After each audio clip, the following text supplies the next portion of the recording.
Here are two conflicts to watch out for in Africa in 2026.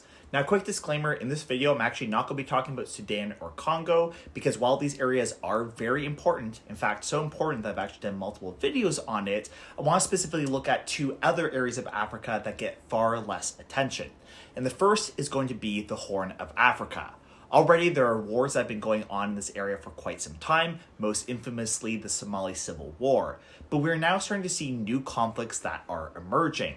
First off, Egypt is actually quite mad at Ethiopia for its construction of the Grand Ethiopian Renaissance Dam, a large dam that Egypt believes would cut off water to the Nile River.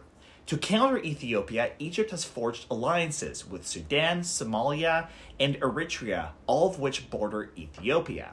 The concern is that were Ethiopia to go to war with one of its neighboring countries, all these other countries could join in, thus turning this into a regional war. And this is not just a hypothetical, because first off, Ethiopia has actually already threatened Eritrea, claiming that its port cities actually belong to it.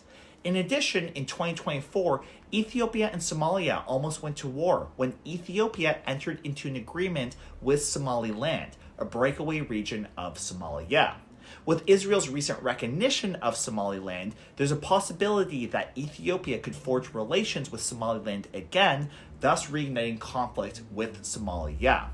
And finally, regarding Somaliland, Israel's recognition, it did this in order to establish a military base to counter the Houthis in Yemen. Thus, there could be actually potentially a full-scale war between Somaliland and Yemen. And were that to happen, Somalia might take advantage of this to try to recapture some of the territory of Somaliland.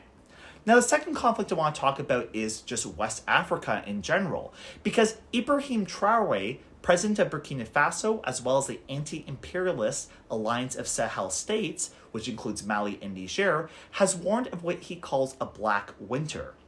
And what he meant by this is that the Western powers are trying to destabilize West Africa. And we've already seen this because, of course, at the end of 2025, the United States actually bombed Nigeria. We also see France trying to establish closer relations with Nigeria and Benin. And even Ukraine, for instance, has actually supported rebels and cut off oil from Russia to Mali, which, by the way, Mali is currently going through its own insurgency as well. So the question, of course, is whether the Alliance of Sahel States can actually withstand this onslaught of attacks from Western powers. I sure hope so. I think they can, but I'd be curious to hear what you think. Thank you so much for watching this video. Please leave a comment, like, and share. I really appreciate it, and I'm curious to hear what you think.